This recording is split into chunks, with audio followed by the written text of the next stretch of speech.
Hello friends, welcome back to my new video. তো তোমাদের সঙ্গে আরেকটি ভিডিও নিয়ে চলে আসলাম। তো আজকের ভিডিওতে আমি তোমাদের দেখাবো এই বুদ্ধদেবের ড্রয়িং এর উপর কিভাবে কালারিং করতে হয়। তো এইটি হলো কালারিং ভিডিওর সেকেন্ড পার্ট। তো তোমরা যদি এর আগে ড্রয়িং এর ভিডিও আর কালারিং ফার্স্ট পার্ট না দেখে থাকো, আমার চ্যানেলে আপলোড করা আছে, তোমরা চেক আউট করে নিতে পারো। এন্ড আমি ডেসক্রিপশন বক্সে দিয়ে দেবো, তোমরা দেখে নিও। তোমরা এই ভিডিওটি পুরো ফার্স্ট থেকে লাস্ট অব্দি ওয়াচ করো, তাহলে তোমরা বুঝতে পারবে আমি কোথায় কিভাবে কোন কালারটি করেছি। আর তোমরা যদি স্ক্রিপ করে দেখো তাহলে তোমরা কিছুই বুঝতে পারবে না আমি কোথায় কোন কালার ইউজ করে কালারিং করে নিয়েছি। এই কালারটি করার জন্য আমি ক্যামেলের আর্টিস্ট অ্যাক্রিলিক কালার ইউজ করেছি। তো চলো ভিডিওটাকে শুরু করা যাক। তো সবার প্রথমে বলি, তোমরা যদি এর আগের ভিডিওটি দেখে থাকো তাহলে তো তোমরা বুঝে গিয়েছো আমি কোথায় কিভাবে কালারটি করেছি। আর তোমরা যদি কেউ না দেখে থাকো তাহলে তোমরা চ্যানেলে গিয়ে আমার এই ভিডিওটি দেখে নিও, তাহলে তোমরা বুঝতে পারবে যে আমি এর আগের ভিডিওতে কিভাবে করেছি কালার। এর আগের ভিডিওতে আমি ফেসে কালার করেছিলাম, এখন বাকি যত আছে সব পুরোটি আমি কমপ্লিট করব। তো এই ড্রয়িংটিতে কালার করার জন্য আমাদেরকে পুরোপুরি রেফারেন্স পিক অবজার্ভ করতে হবে, কারণ কি এখানে পুরো কালারের অনেক খেলা আছে। তো তার জন্য তোমাদেরকে সব কালারের মধ্যে কালার কম্বিনেশন জানতে লাগবে যে কোথায় কিভাবে কোন কালারটা ইউজ করতে লাগবে, তাহলে তোমরা সেই খেলাটা খেলতে পারবে। তো তোমরা এখানে দেখতে পাচ্ছো আমি yellow, orange and red colour দিয়ে তিনটা কালার বানিয়ে তারপরে এই ক্লথে কালার করে নিচ্ছি। তো গাইস, এখানে ডার্ক করার জন্য আমাকে red colour and orange colour নিতে হয়েছে, আর লাইট করার জন্য ডাইরেক্ট আমি ইয়েলো কালার করেছি। তো গাইস, তোমরা যদি এই ভিডিওটি পুরো ওয়াচ করো তাহলে তোমরা এই অ্যাক্রিলিক কালারের বেসিক কিছু জিনিস জানতে পারবে। আর তোমরা যদি এর আগের ভিডিও দেখে কিছু জেনে থাকো তাহলে এই ভিডিওটাতে একটি কমেন্ট করে দিও, আমি দেখে নেব।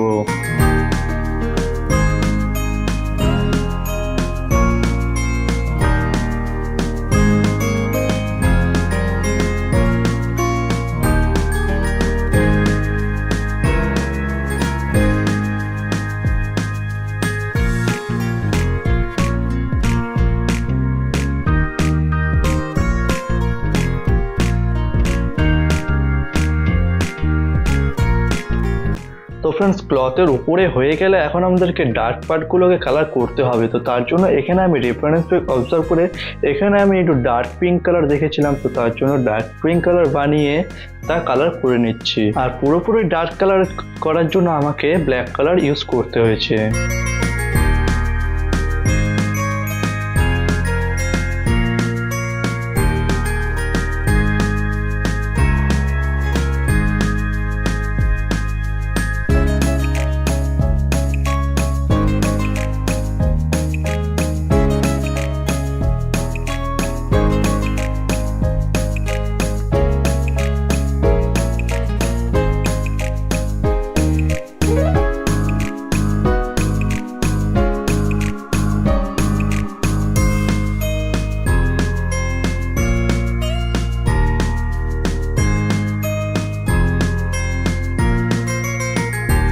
সো গাইস, এখানে আমার ক্লথটি কালার করা হয়ে গেছে। তো নেক্সট এখন আমাদেরকে ব্যাকগ্রাউন্ডে কালার করতে হবে। তো তার জন্য আমি এখানে মাস্কিং টেপ দিয়ে বুদ্ধদেবের যে মাথাটা আছে তার ওই অংশটুকু আমি ঢেকে নিয়েছি। তারপর সেই রাউন্ড মাপ করে আমি কাটার দিয়ে কেটে নিয়ে নেব।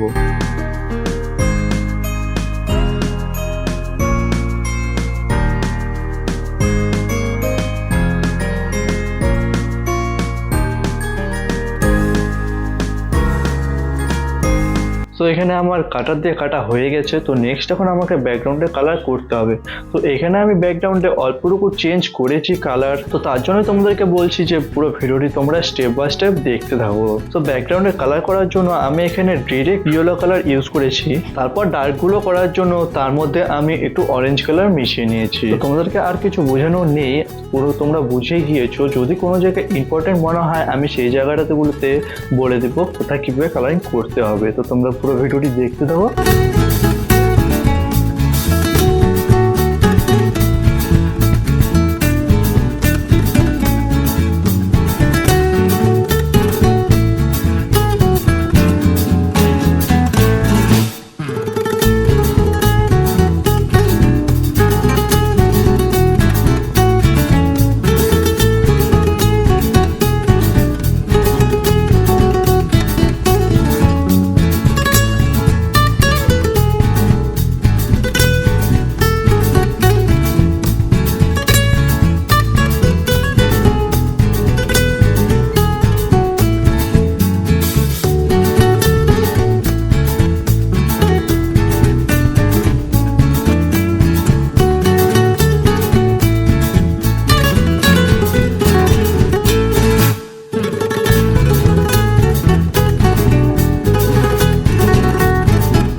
পাতাগুলোতে আমাদেরকে প্রথমে মিড টোন করে নিতে হবে, তারপর আমাদেরকে লাইট অ্যান্ড ডার্কগুলোকে বের করে নিতে হবে।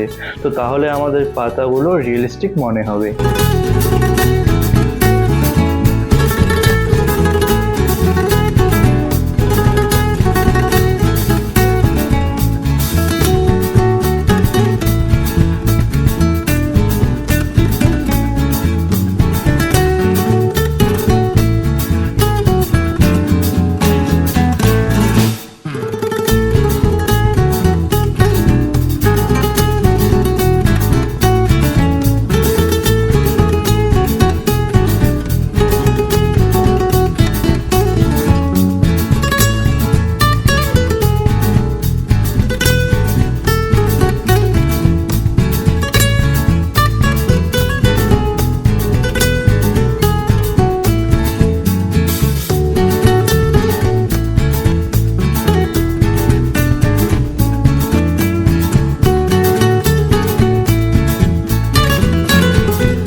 গাইস এখানে আমার পাতাগুলো কমপ্লিট হয়ে গেছে। তো নেক্সট এখন আমাদের এই বুদ্ধদেবের ড্রয়িংয়ের উপরে যে কালার করেছি তা কালারের উপরে দিয়ে আমাদেরকে বর্ডার লাইন করে নিতে হবে। তো বর্ডার লাইন কমপ্লিট হয়ে গেলেই আমাদের কালার কমপ্লিট হয়ে যাবে। তো তোমাদের যদি এই ভিডিওটি ভালো লেগে থাকে তাহলে ভিডিওটিকে লাইক করে চ্যানেলটিকে সাবস্ক্রাইব করে দিও, আর তোমাদের আর্টিস্ট ফ্রেন্ডদের সাথে এই ভিডিওটি শেয়ার করে দিও। তো দেখা হচ্ছে একটি নেক্সট ভিডিওতে, ততক্ষণের জন্য বাই বাই।